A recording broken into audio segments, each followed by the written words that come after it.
pleasure of being here today at the lodge with the 90-year-old and older coffee club to share some of their philosophies and their life experiences. I've had the pleasure of knowing all these gentlemen nearly all of my life and can testify that they've all been a positive influence and pillars in our community. Joining us today are Stan Lindblom, a retired chiropractor, Jerry Redland, a retired farmer, rancher, versatile tractor dealer from the Three Buttes area, Hubert Johnson, former co-owner of Johnson Hardware here in Sydney, and Elton Hilsland, the former pastor at the Pala Lutheran Church. What do you remember about Sydney and the surrounding areas when you were growing up or when you first came to town? Folks used to come down, and during those dry years up there, they weren't able to raise as much, so they used to come down here to this valley and buy potatoes and vegetables, fruits and things for food. Farmer co-ops, and Lambert had the early farmer co-op there. And eventually I did serve on that board for 10 years.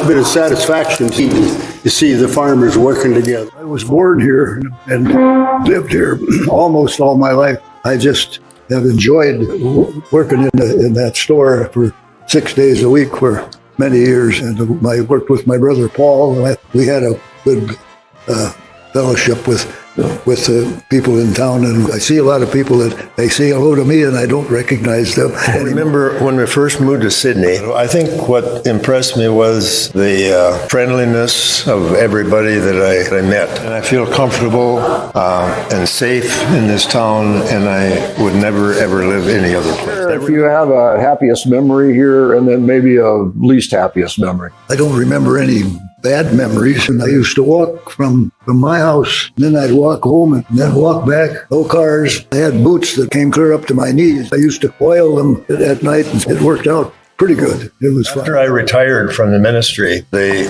former mayor asked me if I would be interested in being a building inspector.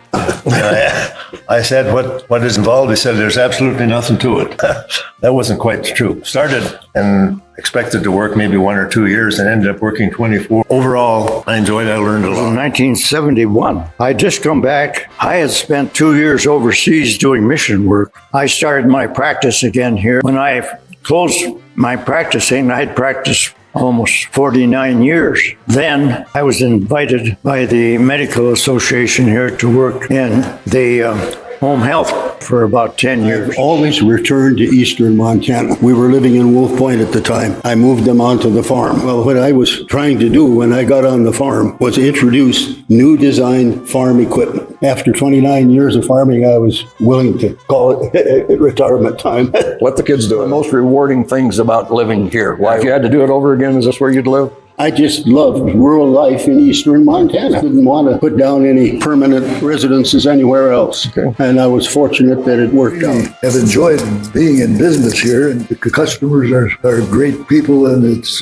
really hard not to like what's going on around here. Oh, that's a good thing. Yeah. I feel safe here. I go to bed at night, no worries. I don't worry about being broken into, so I think I feel safe and safe. Folks willing to help one another, to work together and in the different things they do. Happy birthday to you. Happy birthday, dear Stan. Happy birthday to you. Happy birthday to you. Happy birthday, dear Jeremy. Happy birthday to you.